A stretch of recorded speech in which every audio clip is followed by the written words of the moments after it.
la asignatura es Derecho de Amparo. Vamos a comenzar por establecer en términos generales qué entendemos por amparo. Y atendiendo las reformas estructurales que ha sufrido nuestra Constitución Política de los Estados Unidos Mexicanos, a partir del reconocimiento de estos principios universales inherentes al hombre por el simple hecho de ser, es decir, los derechos humanos, pues tuvimos que reformular de alguna forma la concepción de lo que tradicionalmente era la institución del amparo. En este sentido vamos a establecer entonces que el amparo es un mecanismo de control constitucional y de la convencionalidad. Es un mecanismo de control constitucional porque forma parte de esos procesos o procedimientos que de alguna manera van a regular aquellos mecanismos para la defensa de la Constitución frente a los actos de autoridad o aquellas leyes que consideramos que de alguna manera contravienen la Constitución federal. Pero asimismo es un mecanismo de control de la convencionalidad porque a partir de la reforma constitucional en materia de derechos humanos se amplía el bloque de la constitucionalidad y actualmente vamos a considerar constitución tanto a nuestra norma fundamental, es decir, la Constitución Política de los Estados Unidos Mexicanos, así como a los tratados internacionales de la materia de los que México es parte. Entonces, en ese sentido, reformulando el concepto tradicional del amparo, vamos a establecer ahora que es un mecanismo de control constitucional y de la convencionalidad. Aquí también me gustaría aclarar que también es un mecanismo de control de la legalidad. ¿Por qué? Porque el principio de legalidad es la base de cualquier Estado democrático de derecho. Entendiendo este principio de legalidad con que todo acto de autoridad obviamente debe estar debidamente fundado y motivado. ¿Sí? Esto implica entonces que la autoridad solamente puede hacer aquello que la norma le permite, mientras que los particulares pueden hacer todo aquello que no esté prohibido. Asimismo lo vamos a relacionar con el principio de reserva de ley. Es decir, todo acto de autoridad obviamente debe emanar de una ley, entendiendo por ley en sentido estricto aquella que emana de un proceso legislativo. ¿Sí? Sin embargo, en el Estado mexicano esto como que se ha ido perdiendo, no es por cuestiones jurídicas, sino más bien cuestiones político-económicas. ¿Sí? Y sabemos que la ley no es la única fuente de los derechos y las obligaciones. Tenemos, por ejemplo, también facultades extraordinarias en el Ejecutivo, tanto federal como estatal, con los denominados reglamentos ley, es decir, aquellos ordenamientos de carácter administrativo que sin pasar por un proceso legislativo se dice que tienen el mismo valor y alcance que una ley, pero nos dicen es una facultad extraordinaria. Entonces, en este sentido, y adentrándonos un poquito a los criterios de la Corte Interamericana y la Convención Americana de Derechos Humanos, ahí se nos explica que la única fuente, en este caso, de los actos de autoridad debe ser la ley, entendiendo por ley aquella que precisamente emana de un proceso legislativo. Entonces, si estamos hablando de este tipo de reglamentos, decretos o facultades extraordinarias que expide el Ejecutivo, si hablamos de una cuestión de inconstitucionalidad, pues obviamente, y promovemos el amparo, no va a prosperar. Posiblemente también, si de alguna manera nos aventuramos y manejamos esta cuestión de que es inconvencional porque contraviene en su momento lo que es la Convención casi estoy seguro que la Corte nos va a decir lo contrario. Pero si trasladáramos el conflicto al ámbito internacional y nos remitimos entonces a las reglas que establece la Convención Americana de Derechos Humanos, posiblemente sí pudiéramos demostrar que ese tipo de ordenamientos son ¿qué? Inconvencionales. ¿Sí? ¿Por qué? Porque no se respeta precisamente el principio de legalidad y la reserva de ley, entendiendo que la ley única y exclusivamente debe emanar de un proceso legislativo. ¿Sí? Ahora, vamos a ver entonces ahora la naturaleza jurídica del amparo. Y atendiendo a lo que maneja la doctrina, nos dice que tenemos que distinguir entonces al amparo de acuerdo a la forma en cómo se tramita, el amparo directo e indirecto. El amparo directo, como ustedes lo saben, no podemos hablar de todas las secuelas o etapas procesales que son inherentes a un juicio. En ese sentido, si recordamos, lo único que vamos a hacer es al interponer la demanda de amparo directo ante la propia autoridad responsable, lo que va a hacer en su momento, cuando se turne los autos al Tribunal Colegiado de Circuito, pues es analizar las constancias que obran en el expediente. En ese sentido, entonces ya no podemos aportar nuevas pruebas. A diferencia del amparo indirecto, que propiamente sí tiene toda la secuela procesal de un juicio. Entonces, en este sentido nos dicen entonces que el amparo indirecto pues, propiamente no es un juicio, sino propiamente se trata de un recurso extraordinario. Pero es un recurso extraordinario. ¿Por qué extraordinario? Porque tiene una tramitación especial, ¿no? Hay una autoridad específica para conocer del mismo, ¿sí? Y se rige por la ley de amparo, a diferencia de los recursos ordinarios que, como ustedes bien lo saben, están regulados por la ley ordinaria, ¿sí? Que regula el acto reclamado, ¿sí?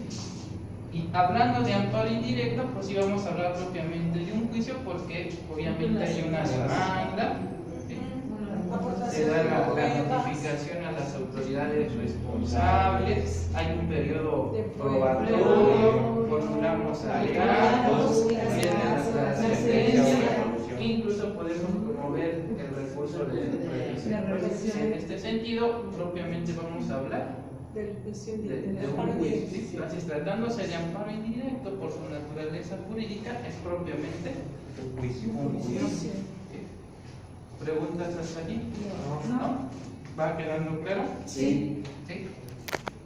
Ahora, vamos a ver entonces que en cuanto a su tramitación decíamos, este se va a clasificar en amparo indirecto y amparo directo. ¿Sí?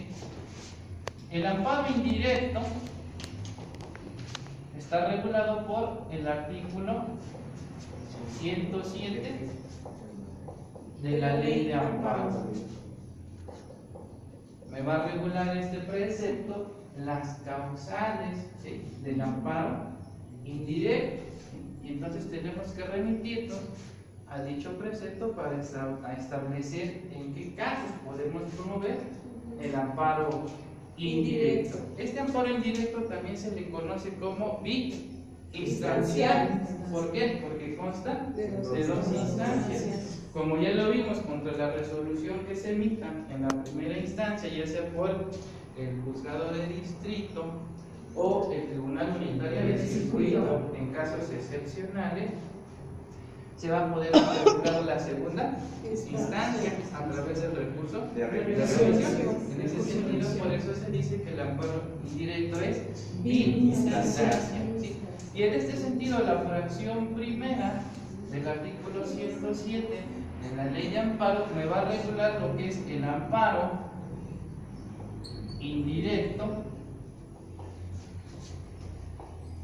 contra normas generales. entendiendo por norma general aquella que no se aplica a un grupo de personas o personas determinadas, sino a toda una colectividad. ¿Sí? Y estas las debemos clasificar en normas autoaplicativas y heteroaplicativas. Con diferentes tiempos de presentación. Así es. 15 y 30 días. Vamos a hablar de normas autoaplicativas, aquellas que por su sola entrada en vigor causan un perjuicio, en este caso al gobernante o al impetrante. ¿Qué temporalidad tengo para promover el amparo indirecto contra una norma autoaplicativa? 15 días. ¿Autoaplicativa? 30 días. 30 días que hábiles posteriores a la entrada en vigor de la norma general que consideramos que es inconstitucional o inconvencional. ¿Sí? Y vamos a hablar de normas heteroaplicativas, o también se les conoce de aplicación condicionada. ¿Por qué de aplicación condicionada? Porque requiero de un primer acto de aplicación por parte de la autoridad estatal o de la autoridad para que me cause un perjuicio.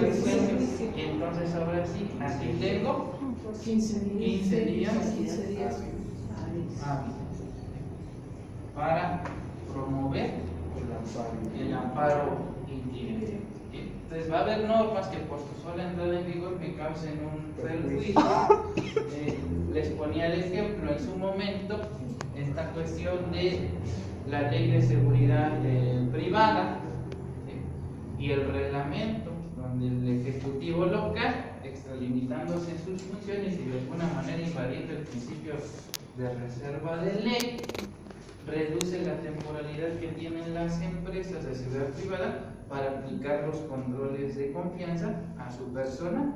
La ley dice que estas empresas tienen un año, ¿sí?, para aplicar los exámenes correspondientes, sobre todo de carácter toxicológico, y el reglamento no lo reduce a 6 meses.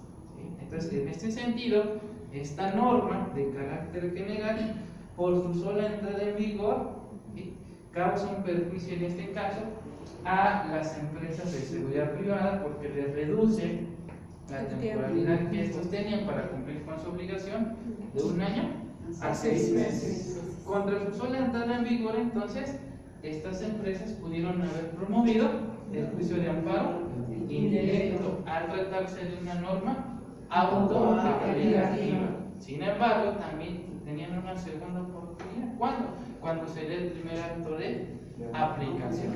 Supongamos que envían a personal especializado de la Dirección General de Seguridad Privada a realizar una inspección, ¿sí?, y derivado de la misma, el inspector llega a la conclusión que la empresa ha incumplido con sus obligaciones establecidas en el reglamento y le aplica por ello una sanción. En este sentido, entonces, estamos hablando del primer acto de aplicación. ¿Sí? Sí, una norma heteroaplicativa. ¿Sí? Entonces tenemos para promover el juicio de amparo indirecto 15 días posteriores a que surta efectos el acto reclamado. Entonces tenemos dos oportunidades. La primera, interponiendo el amparo por su sola entrada en vigor, para lo cual tengo 30 días hábiles. Y en cuanto inicie la aplicación, en cuanto me surta el primer acto de aplicación, entonces es mi segunda oportunidad y tengo 15 días. ¿Sí? ¿Preguntas hasta aquí? Y luego tenemos lo que se conoce en la praxis el amparo contra actos materialmente administrativos.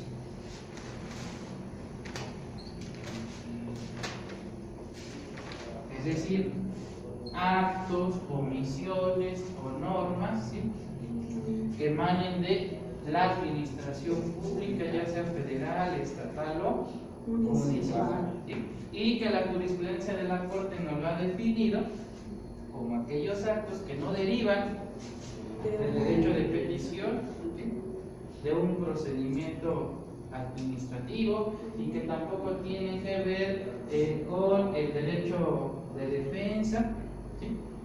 O todo lo relacionado con derecho de petición, es decir, son actos discrecionales, unilaterales, ¿sí? Podríamos decir hasta arbitrarios, ¿sí? Entendiendo por acto arbitrario que queda de alguna manera a discreción de la autoridad en qué momento me causa un acto de molestia. Son actos aislados, ¿sí? Y hay que distinguirlos de la fracción tercera, que también son actos administrativos, pero que los actos administrativos lactosensus, que son los que son en forma de juicio. sí.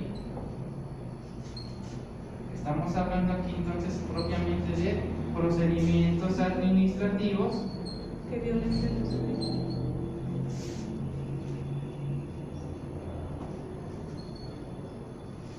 Seguidos en forma de juicio.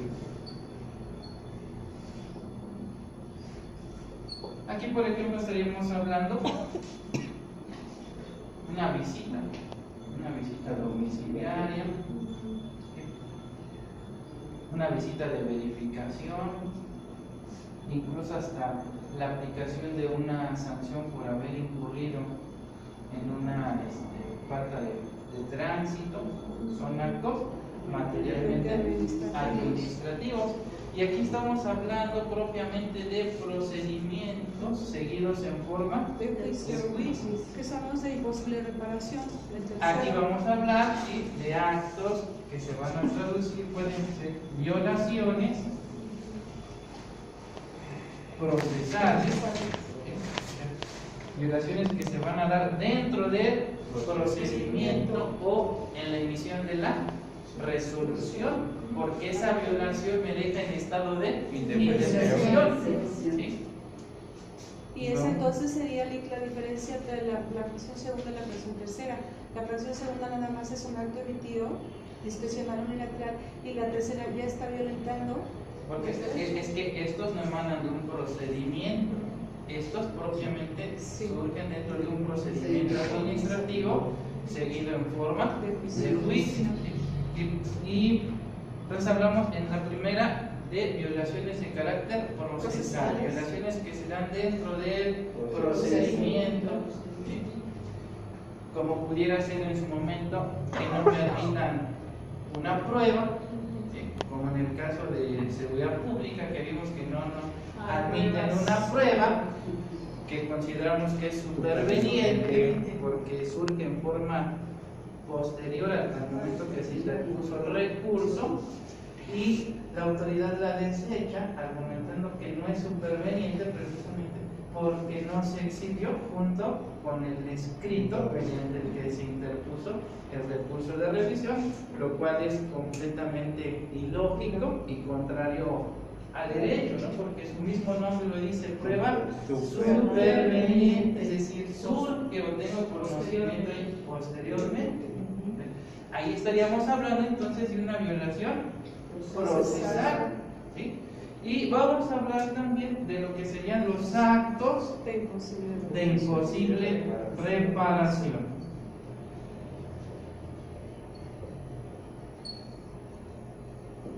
Es decir, entendiendo por actos de imposible reparación aquellos que violentan derechos sustantivos, es decir, aquellos que están reconocidos tanto por la Constitución Federal como por los tratados internacionales de la materia de los que México forma parte. ¿Sí? ¿Preguntas? ¿No? Bueno, vamos a dejarlo hasta aquí. Continuamos la próxima sesión. De acuerdo.